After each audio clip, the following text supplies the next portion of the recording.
Hello and welcome to the Collapse Life podcast. I'm your host, Zara Sethna.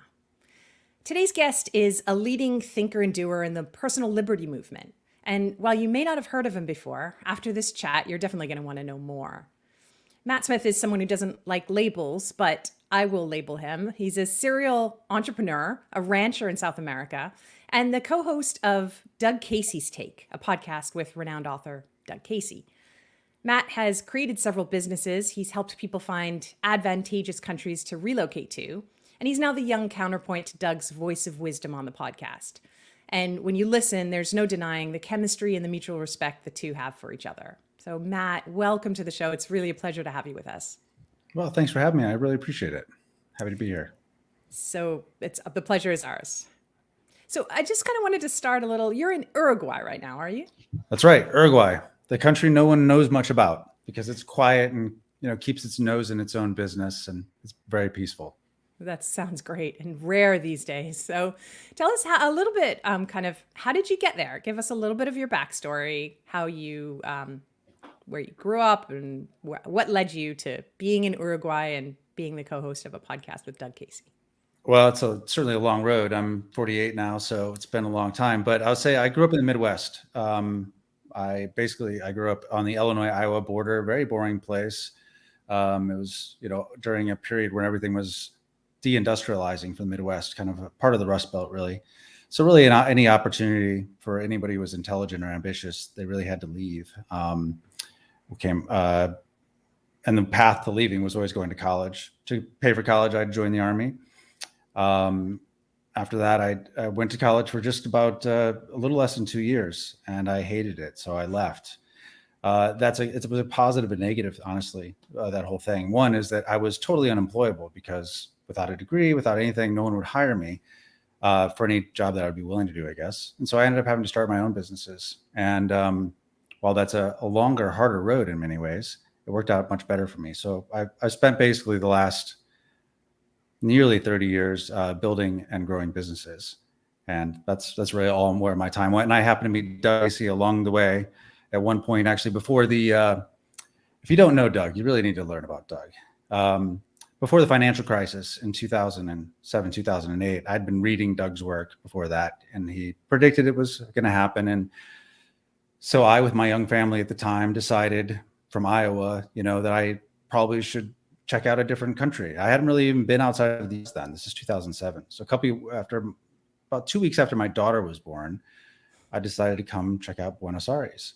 And on my trip there, just looking for real estate, just thinking that you needed to get out of the US was the idea at the time.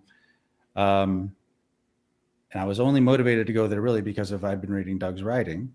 As I walked out of my hotel in Buenos Aires, which is a large city, I literally ran into him coming out of the hotel room as he's crossing down the sidewalk across the street.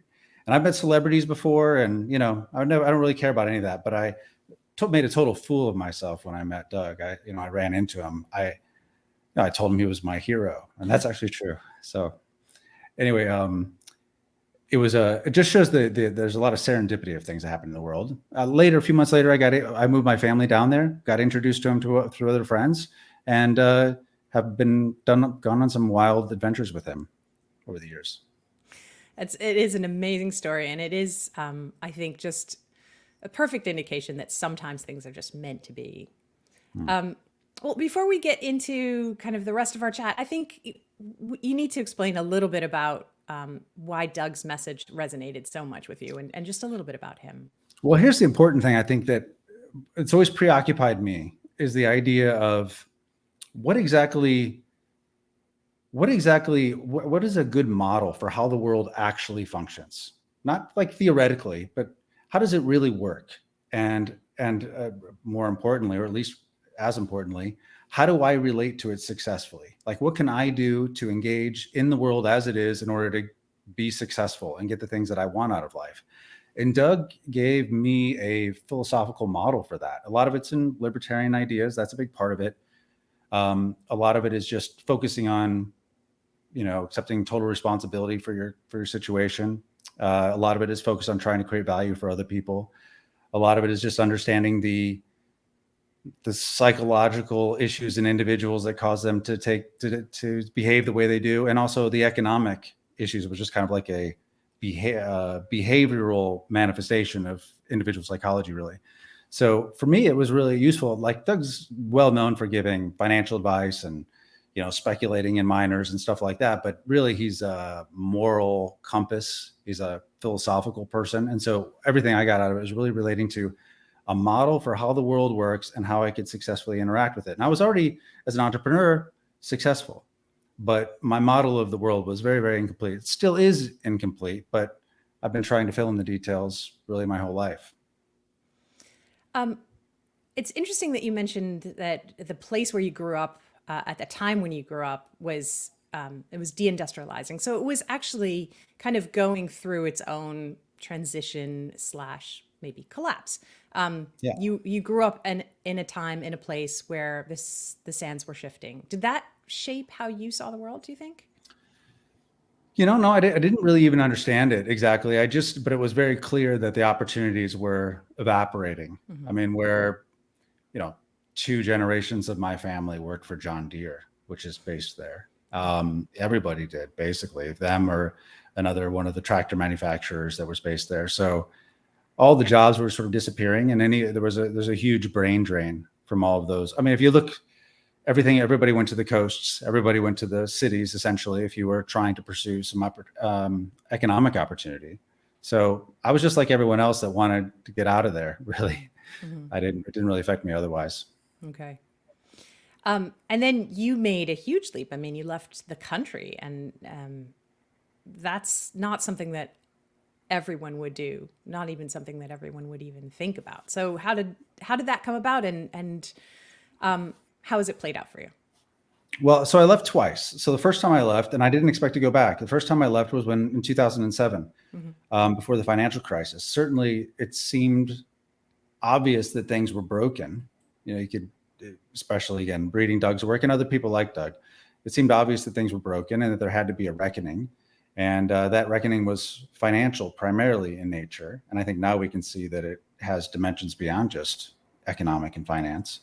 And it was stopped. Basically, it didn't continue the way that a lot of people expected it to after the financial crisis or during the financial crisis. But it was that made me want to hedge, essentially. And also what I found when I was in Argentina is that I found that there was a different sort of, not only even pace, but a different focus on the values of life, as opposed to the American style, which, I love America and the idea of America. I don't like the government. I don't like the United States. And I do not like the consumer culture, which I think is like a disease, really. Yeah. And it focuses people away from the things that are really meaningful. So the first time I did it because I thought, I kept my house in the United States still, but, we were spending more and more time down here with my young family. And I was quite proud to not be in the US. And I ended up, for business reasons, I ended up just going back because there was still some economic opportunity, and I got drawn back into it. Now, fast forward to 2020,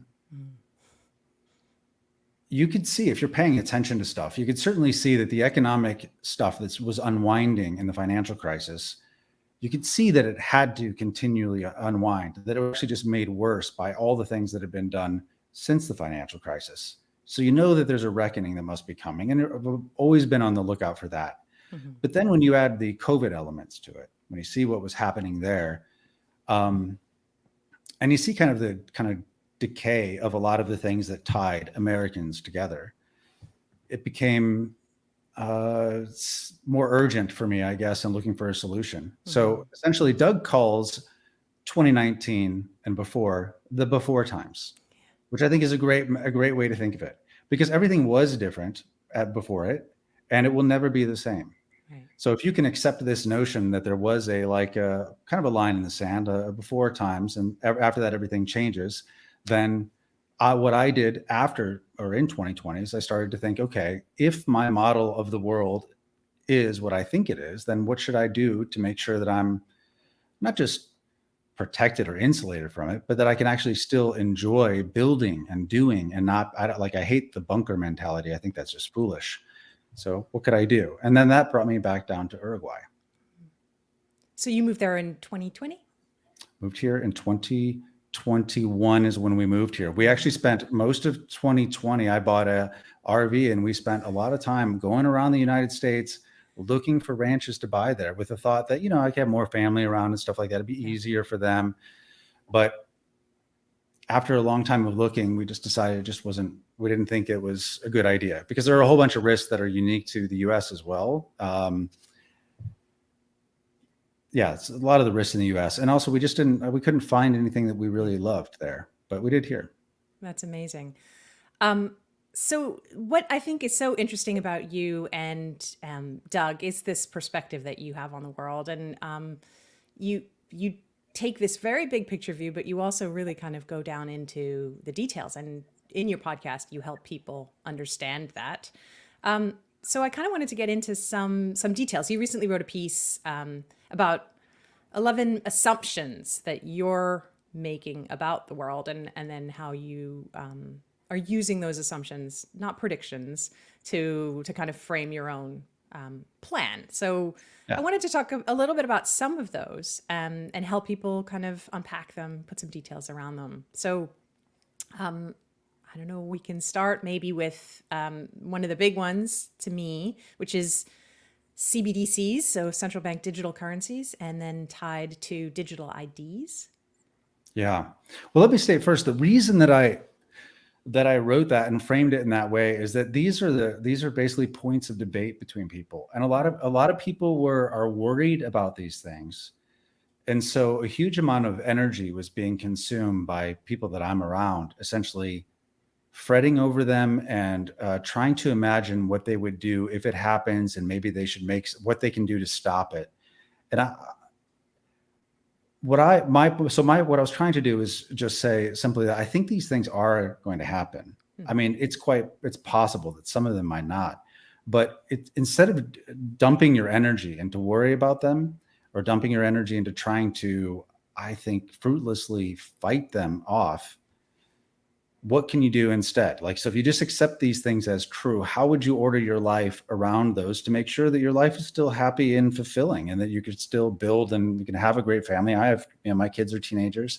I want them to have a great life. And how do I construct that given all of these things that seem like any one of them seems like a disaster scenario based upon our model in the before times? Right. So yeah, CBDCs is part of it. I think that's an inevitability. I really do. I mean, it's possible that might be avoided. It's possible, but it's hard to imagine what would have to happen to make it so that it is avoided. It's a natural evolution of the monetary system to go that way. And if you could just imagine it from the perspective of the central bankers, let's assume that they're benevolent, okay? Which I don't think they are at all. I think they're exactly the opposite of that. But let's assume that they're really are trying to manage the economy for the best possible outcomes.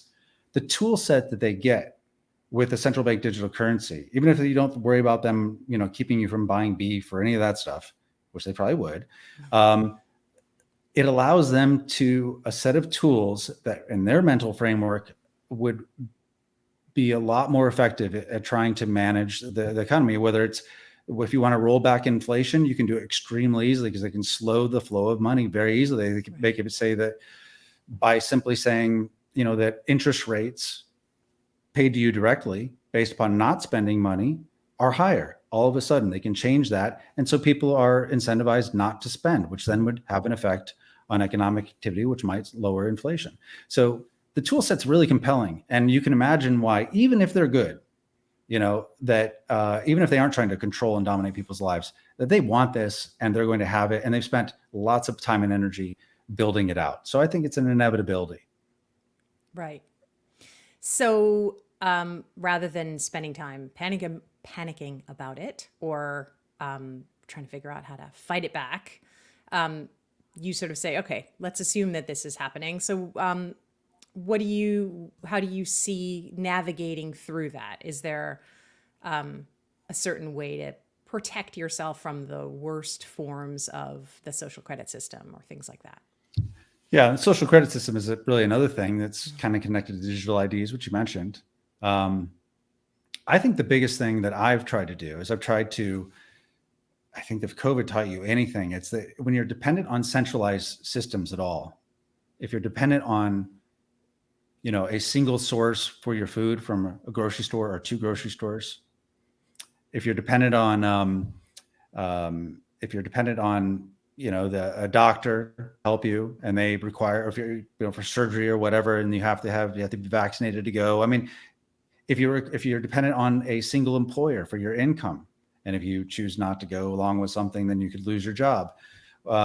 It made clear that there's a real need for these parallel systems. Mm-hmm. And parallel systems are just ways you can go about getting what you need in your life without having to rely on these centralized services. And in the US, this is one of the problems with the US, is it's so optimized for efficiency and productivity that it makes it really fragile. It makes it so that really every individual is deeply dependent upon a remarkable set of things all coming together at the right moment to deliver exactly what they want to their front door. Mm-hmm. So, which I think makes Americans uniquely susceptible to coercion around those things, and also just to massive disruption because of it. So what I've tried to do is I've tried to build parallel systems. So with our ranch here, I would say about probably 50% of the food that we consume now is our own. Mm-hmm. Between people that we know around us would probably get to 60 or 65%. Do I ever expect it to do it 100? No, but not to being dependent. I didn't know at one point, maybe I would have to be vaccinated to go to the grocery store. I mean, we do know that they had that in, was it Lithuania at one point during COVID? So there are black markets that pop up around this stuff, but I don't want to be coerced. So that's one thing that I did. We have a switch here where we can be connected to the grid, or I can use 100% of our own power system. So I have really both options. Yeah.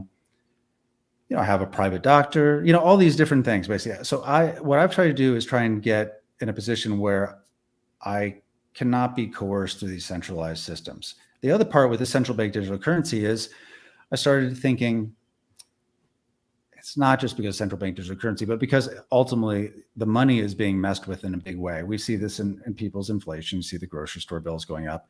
I made an assumption that the limited wealth that I've been able to accumulate in my life was going to disappear in one form or another at some point in time. Now, it could just be, stock market crash. It could be inflated away. It could be a central bank digital currency. It could be something else.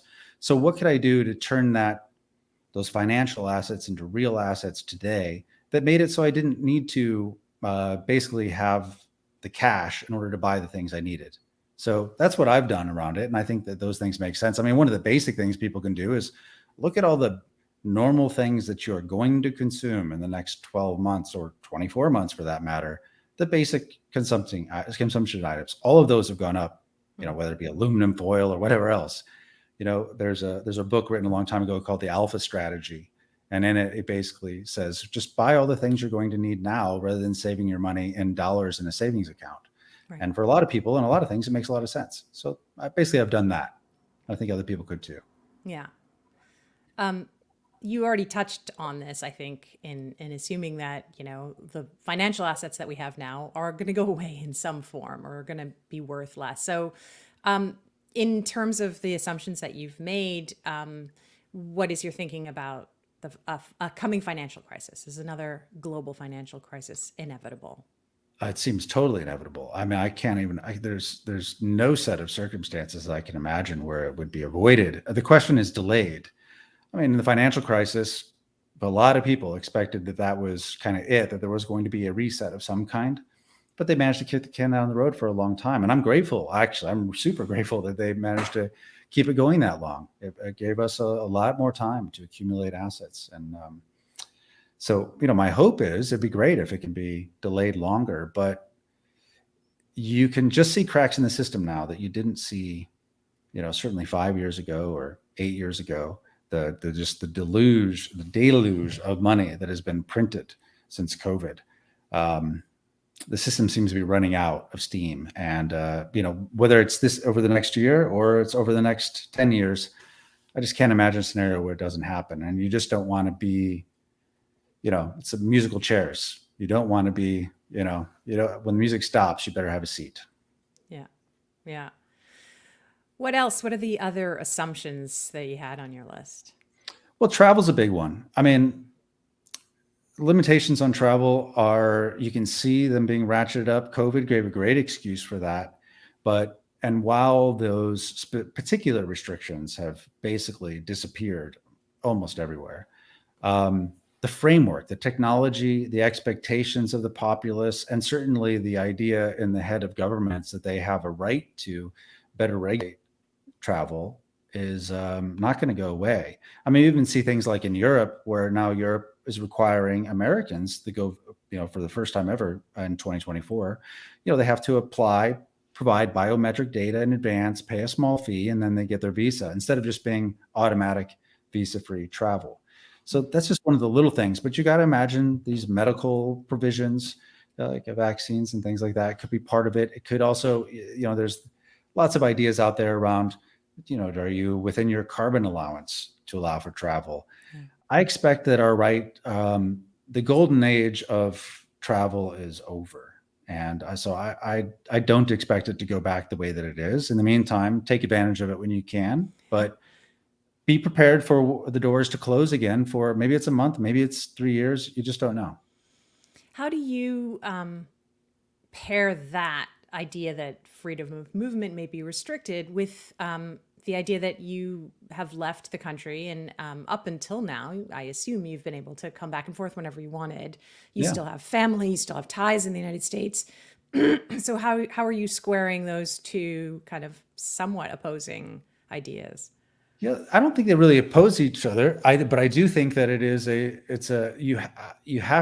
I had to accept the idea that at some point that the right to travel would go away or become, so expensive or so onerous in another way that I wouldn't choose to do it. So much more, I think it's more of a mindset type of thing, understanding that I'm going to have to give certain things up. But it's just like with the COVID stuff. There were some people who really didn't want to take the vaccine. They didn't want to, but they felt as though they really didn't have a choice. But of course they did. But that choice had consequences. And so I think everything is presented as choices. And as much as possible as you can be mentally prepared for a set of bad choices and insulate yourself from the consequences of non-compliance, the better off you'll be. Now, I certainly would love to be able to, although I really prefer spending time here in Uruguay versus in the United States. I don't want to lose my right to travel. I hope that continues, but I'm prepared to lose it. It'd be okay. Yeah. And it's just sort of, as with some of the other things you've mentioned, it's just sort of thinking through the consequences of that and getting ready for what that might feel like and what that might look like in your own life, because some of these things are, as you said, they're assumptions, but some of them are probably inevitable, whether it happens now or sometime in the future. Some of these things are going to happen. Yeah. I mean, I think that these are all inevitable. I really do. And certainly I'm operating under the idea that they are. I don't, predictions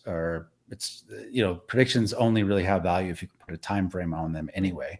So I don't think that useful from that point of view, but it is really useful for focusing my energy on things that are productive. Like what is actually in my control and what isn't in my control. And then all the things that are within my control, just dump energy there because that's really rewarding and it's fruitful.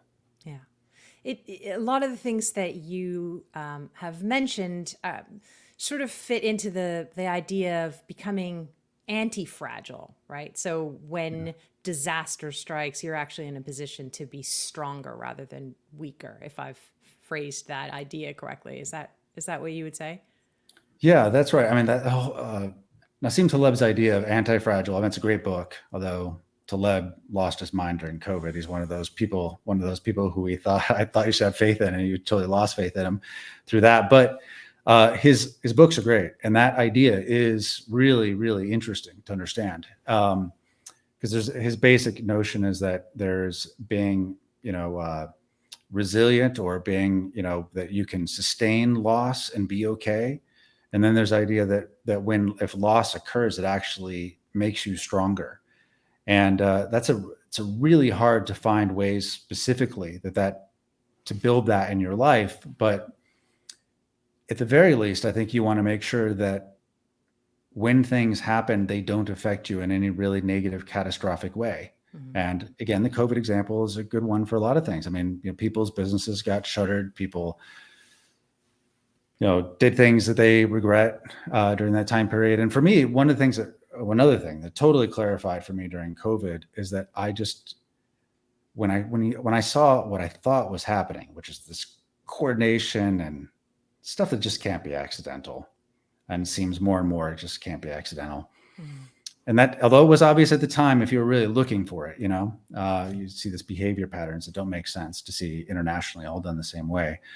But was the idea that I just wasn't going to do something that I thought was a lie. I wasn't going to say something I thought was a lie. I wasn't going to go along with a lie, even if everyone around me believed it. And at some points, it makes you feel like you're a little bit crazy. Yeah. I'm sure you might have experienced that during COVID. I know a lot of people did. But I just decided that's where I was going to draw the line for myself personally, is I wasn't going to do something or pretend something was not true or was true when I knew it was not. Right. I think that was one of the things that was so unsettling about COVID. And it was, we had also tried to sort of prepare ourselves mentally and physically for potential outcomes. But we never expected something like COVID, which was this psychological rather than physical operation. It was both, being held from movement and things like that were actual physical realities. But the mental part of it was just insane. And I think you're right that it's really helpful to draw some lines for yourself of, I will go this far and no farther. Mm-hmm.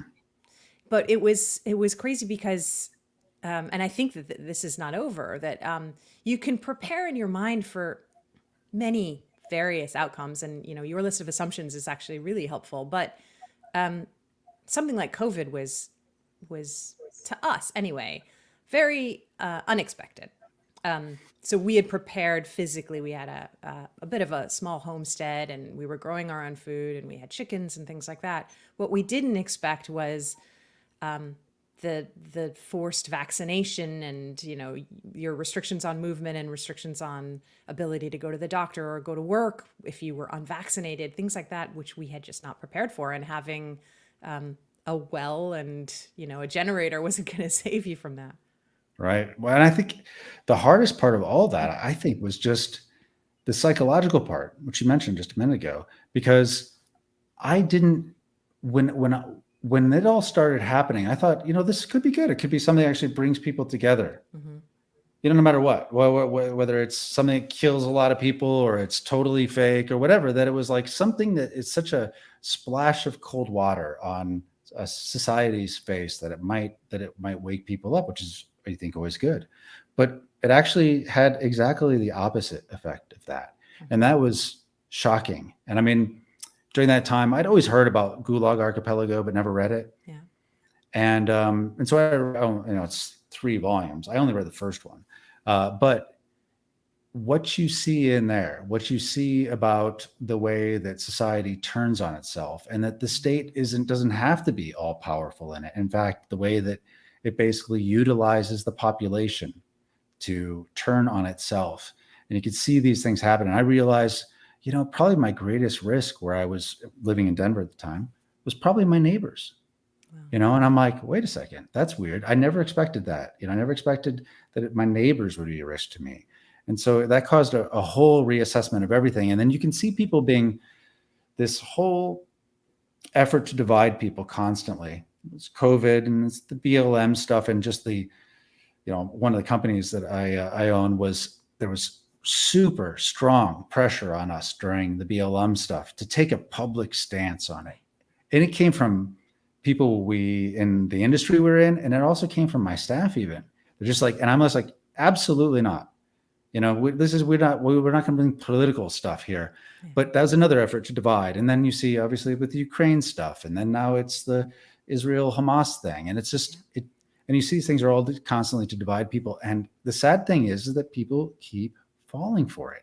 Yeah. They keep falling for these different divisions. So being around people who are of clear thinking, clear mind, and understand that there's a clear effort to divide people constantly in order to control the frame of reference, in order to manipulate them towards some end, which I can't say I totally understand. Mm-hmm.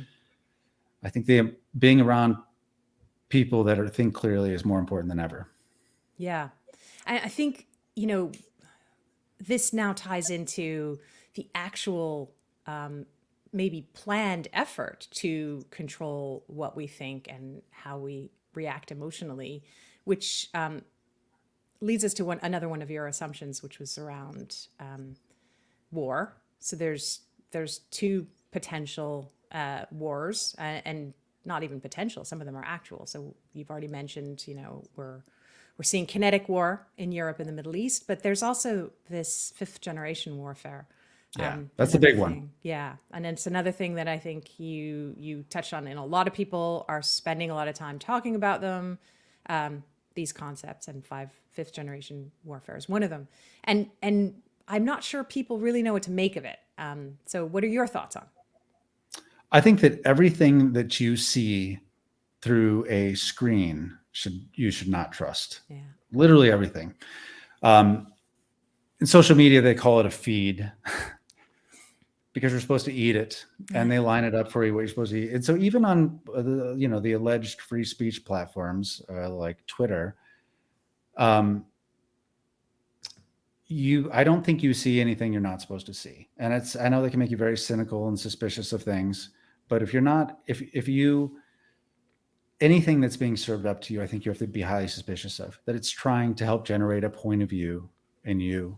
And you can see if you monitor the effect of the media you consume on yourself, just as you read it, you feel the way it's making you feel, or the position it's making you take, and just recognize that that's happening on a massive scale. And these tools are incredibly powerful, and to think that they're not all co-opted. I mean, on Twitter, I really believe at this point that, like, I see things on Twitter that you never saw a year ago, and it's hailed as Elon Musk being the free speech guy. But I really think what's happening is that people are being siloed. I rarely see the opposing side of anything anymore. Now, they're still on Twitter, but they have no idea that I exist either. And so what it's done, actually, it's not, you see more of what you already believe, or things that, match your confirmation bias, and less of any opposing side, no matter what side you're on. So it's actually it's a more discreet and probably way more effective way of managing social media. And just manipulating emotion every single second, because, exactly. Those feeds are endless. And when you see things that confirm the way you already feel, you just go deeper and deeper and deeper. It's really insidious. It is. Yeah. So any mediated reality is not reality. I would just say that. And I think that this is why it's important to have connections with a lot more connections in the real world, first and foremost. If you don't know your neighbors, go get to know your neighbors. But beyond that, even like one-to-one or other personal connections that you can have digitally, I think are really great. I think those are fine. You can trust that. You can trust other people's actual experience of reality. But I wouldn't buy anything that's served up to you as truth, even though there's data points that would lead you to believe that something is true. You just can't believe anything anymore unless you see or experience it with your own eyes. Right.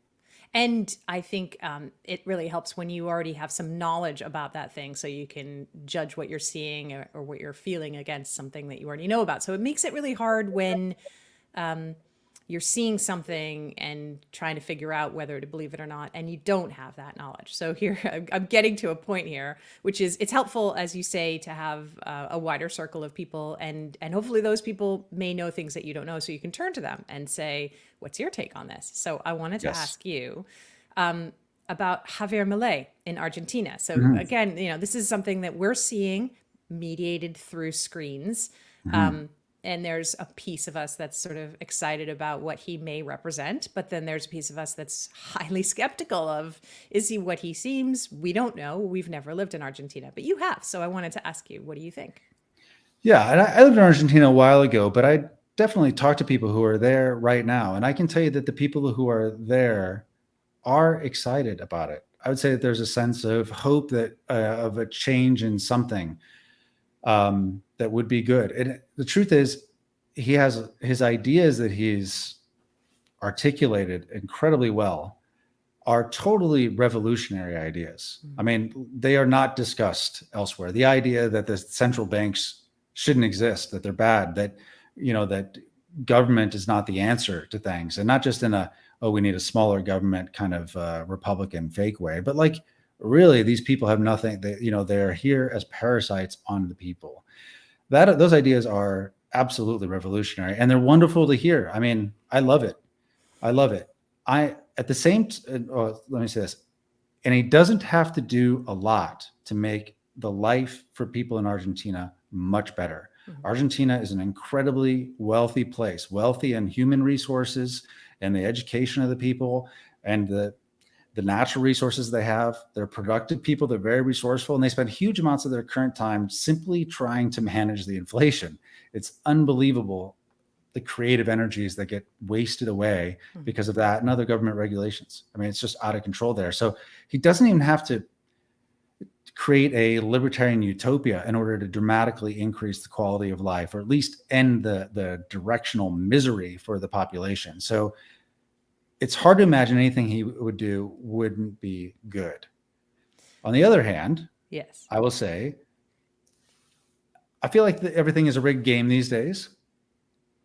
I don't believe that anybody, I think that I have not found an example of someone who can rise to the highest level of anything, any field, whether it be in, entertainment or business or anything, that I don't feel like is co-opted in some way by this larger agenda that maybe is very difficult to wrap your mind around really what it is. But it seems that there's co-option at all levels. And so there's a good chance that if he isn't already, that in some way he will be.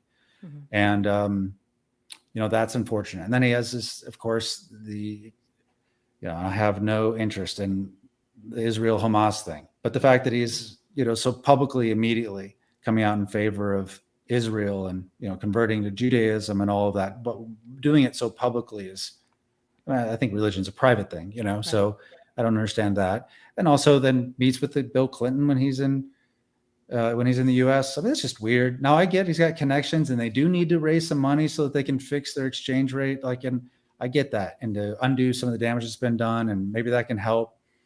And sometimes you have to deal with people that are really unsavory in order to actually get some things done, because you do live in reality, unfortunately. So, and then he's on the World Economic Forum's website also, which people point to immediately and saying that that's bad. And I'll remind people who don't know, before COVID, World Economic Forum was not at all seen as this evil entity by anyone that I knew. It was seen as a bunch of rich guys would go there, but almost anyone I knew in business, if they'd gotten an invitation, would have gone and not thought anything of it. Right. They would have thought, I'm just going to go speak on a panel, I'll meet some interesting people, and I get to go see a beautiful part of the world.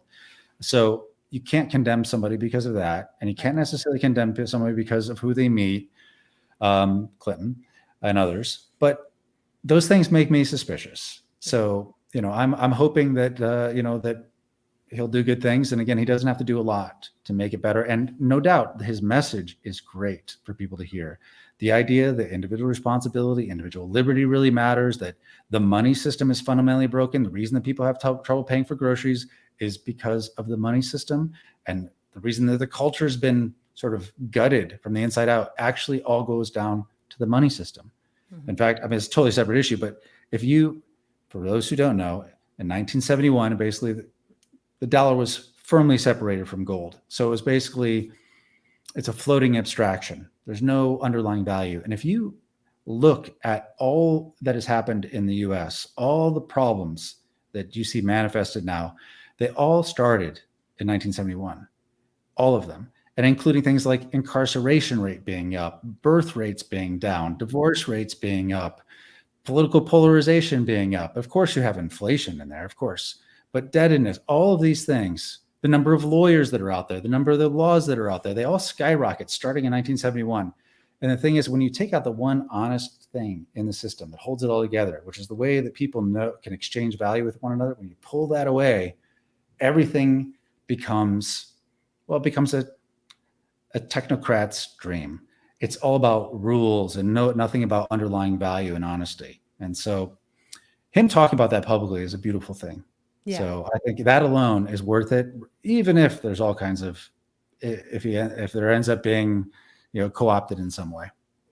So one of the things that ties into what you just said is, there are all these other countries who are kind of de-dollarizing and moving away from the US dollar. And Milei is actually suggesting putting Argentina onto the US dollar. So what do you make of that?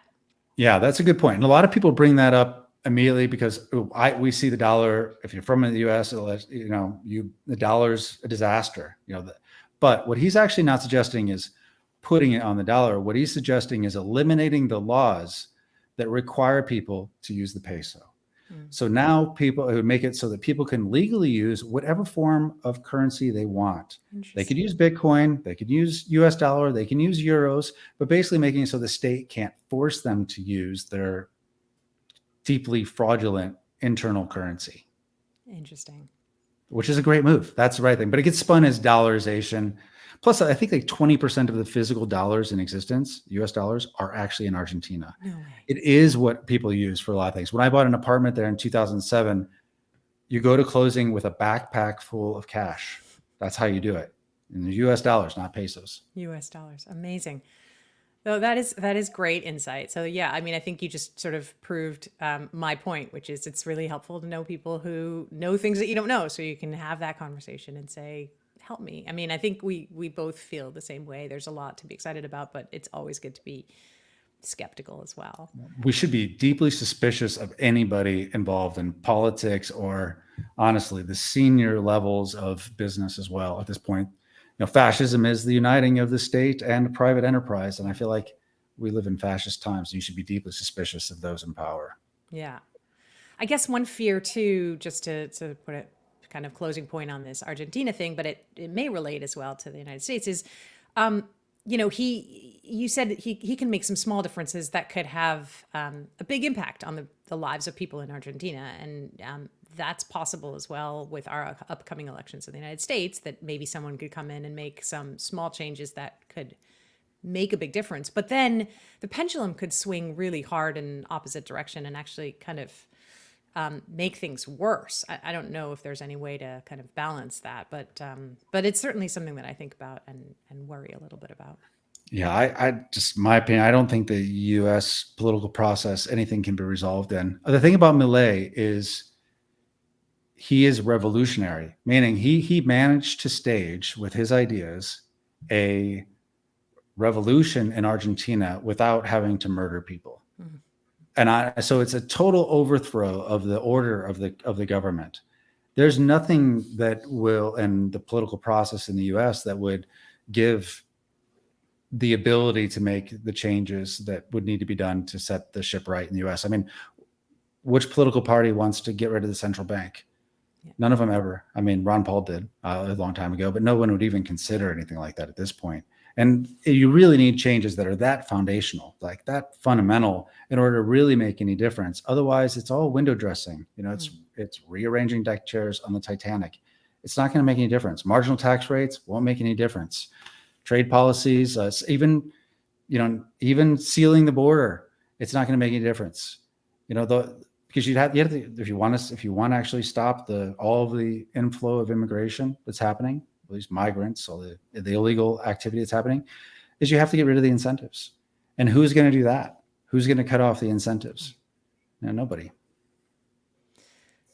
One of the other assumptions that you made was about social unrest and crime and disorder. And, there's even been talk of another civil war in the United States.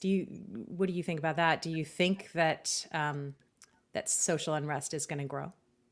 I think there's no doubt about it. I mean, you see, one of the final nails in the coffin of me deciding to leave the United States was the inversion of law that you saw there. And specifically you saw it during the BLM episode that summer, where people who were lawfully defending themselves had all the force of the state went after them. Whereas those who were clearly the criminals, clearly the people victimizing others, were let off.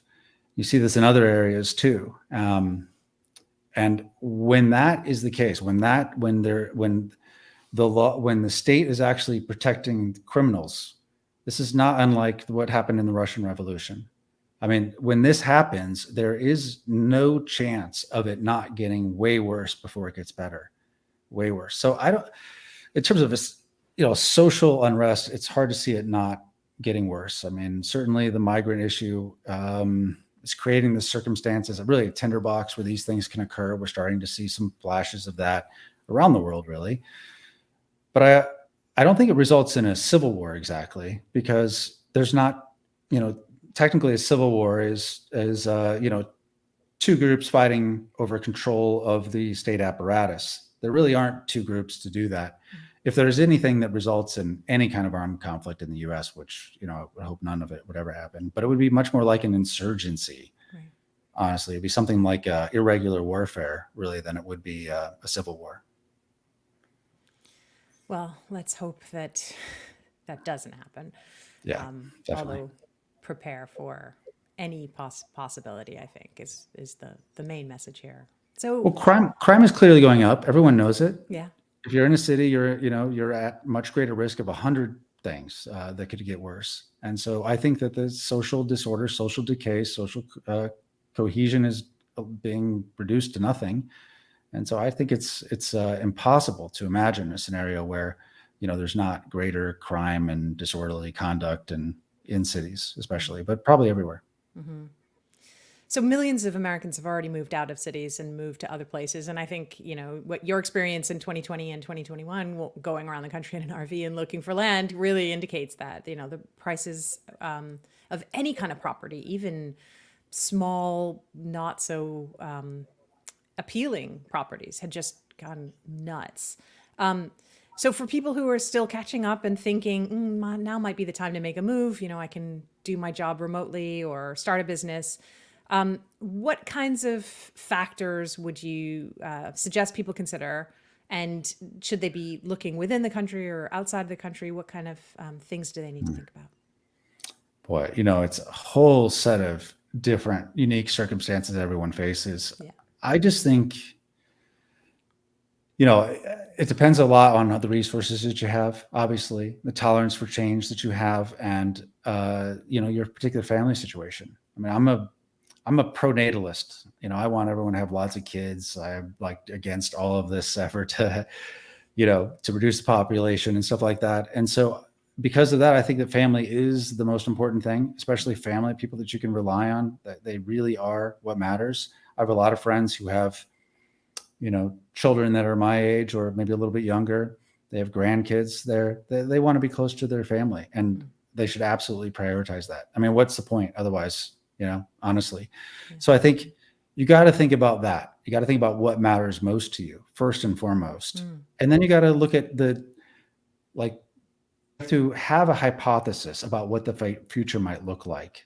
And everyone's going to be a little bit different because, and I get the impression you've kind of been a prepper oriented person for quite a while. Yeah. A lot of us have come out of the closet with that in the last several years, but in those scenarios, when you're doing that, you're imagining a scenario that you're then trying to insulate yourself from.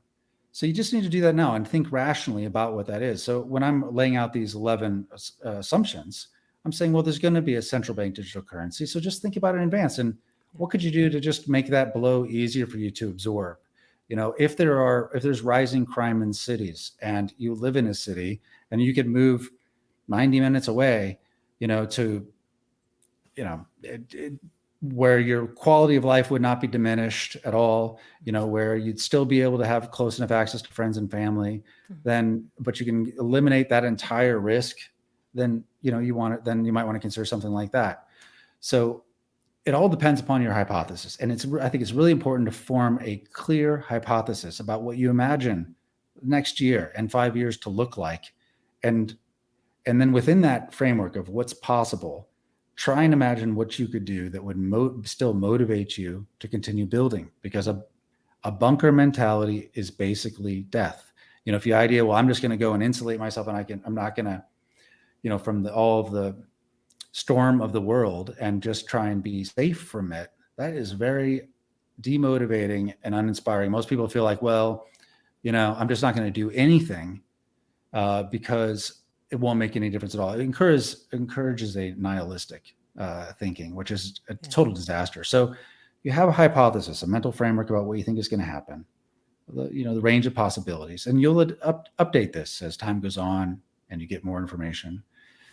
But then imagine within that what you could do that would make it rewarding and interesting to you. And for me, this was really helpful because, I had been, and I think most people do this, I had been basically acting on a certain trajectory that was formed a decade ago, maybe 20 years ago even, in my business stuff.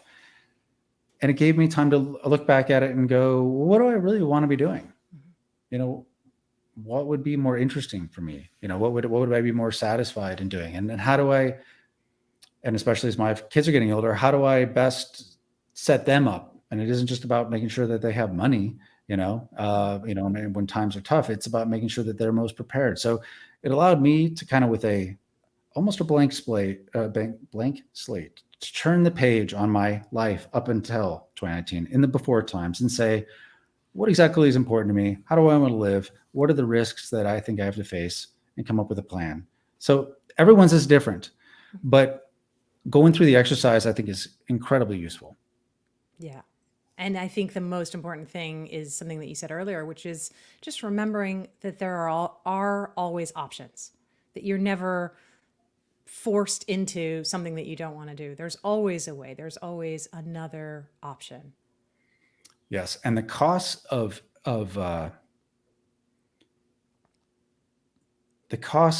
giving up your integrity is never worth it. Pretending that something that is a lie is the truth, doing something that you don't believe is the right thing to do, it's never worth that cost. And so you'll hold the line on the integrity piece and everything else will be fine. It won't matter as much to you. Yeah, that's incredible advice. What is on the docket for you in 2024? What are your plans for your ranch? What are the plans for the podcast? Well, we're building we have a regenerative agriculture ranch here. It's not big, but we're hoping by next year we'll have we're scaling it up. So we should have 150 calves next year, all Black Angus, all grass fed, very healthy, way more than we could possibly ever eat. We're hoping to make this thing. I believe in actual sustainability, not Klaus Schwab's sustainability. Mm-hmm. So I want it to be economically sustainable, which means it has to, the ranch has to not be a gentleman's ranch, but be a ranch that actually pays for itself. So I think we're well on our way to that. There's a big focus around that.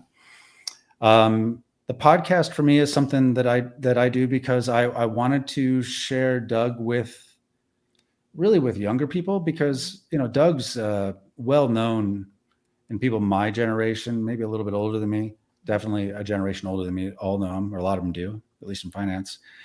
But young people hadn't heard of him. And I think that what people really need is, again, that understanding model of the world, like a philosophy for how you can successfully interact with the world to get what you want.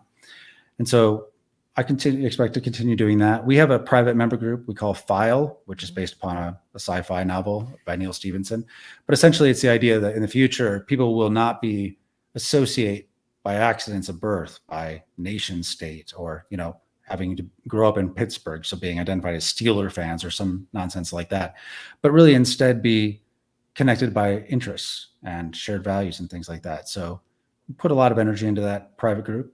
Both there's got an element of investment ideas and things like that, but really the biggest thing is for people who, during the throes of COVID, when people feel we're being gaslit like crazy, trying to make people feel like they're being insane, they could actually talk to other people who saw the world with clear and open eyes. And that's been really, really valuable to me to do that. I met some great people throughout that process, lots of people that are wonderful. And I know it's been the same for them. So my focus is between the File, the ranch, and my teenage kids, trying to make sure they're prepared for the world. And part of that is Doug and I are working on a book tentatively titled Renaissance Man, mm-hmm. which essentially is a plan for young people instead of going to college. Very practical very hands-on, that basically is designed to fundamentally prepare them for life as it is. And my son, who's 18, is the real life guinea pig in that project at this time. So there's a lot of work in trying to make sure I want him to be really successful, but he's not going to college. And we're trying to figure out how we can do it in a way that might be useful to others. Mm-hmm. So that's where my energy is going in the next year. Amazing. So I really hope you'll come back and talk to us about the book when it's ready. But in the meantime, just remind people how they can find you on the podcast and the file, which is PHYLE, right? Correct. That's right. So the big thing is find us on YouTube, also Odyssey, Rumble, or your podcast, whatever podcast you might use. Doug Casey's Take. My name's not in it because it's not about me. It's about Doug. And I'm trying to draw out of him his wisdom while we can. So it's Doug Casey's Take. Definitely check that out. There's a Substack around that, dougcasey.substack.com. You can go there, just sign up for free. We do have the file, which is this paid private member group. You can get there by going to file.co, PHYLE.co. But just sign up for the Substack and be alerted on the podcast and just get to know what Doug's got to say, see what we're doing. And if you like it, maybe join at some point. Fantastic. That is great. Matt, thank you so much. It's been a really, really eye-opening, even though so much of what we talked about is stuff that we've already thought about. It's always good to refresh and revive some of those thoughts. So we really, really appreciate it. Oh, it's my pleasure. It's fun to talk to you. Thanks so much. That's great. Well, there's an old saying, may you live in interesting times. And it may or may not be a Chinese proverb, but whatever its origins, the next 12 months certainly look to be very interesting times, to say the least. So on behalf of the entire team at Collapse Life, we really want to thank Matt for taking the time to join us today, sharing his experiences and his really interesting thoughts on what's to come. As we shake off the holiday festivities and we return back to our normal routines, please know that we'll be continuing to post more great content every week on Rumble and YouTube. So like and subscribe, and feel free to let us know what you think in the comments and how you're taking steps to prepare in your own lives. Be sure to also follow us on Substack. We have new stories coming out every week at collapselife.substack.com. We're also on Twitter at collapse_life.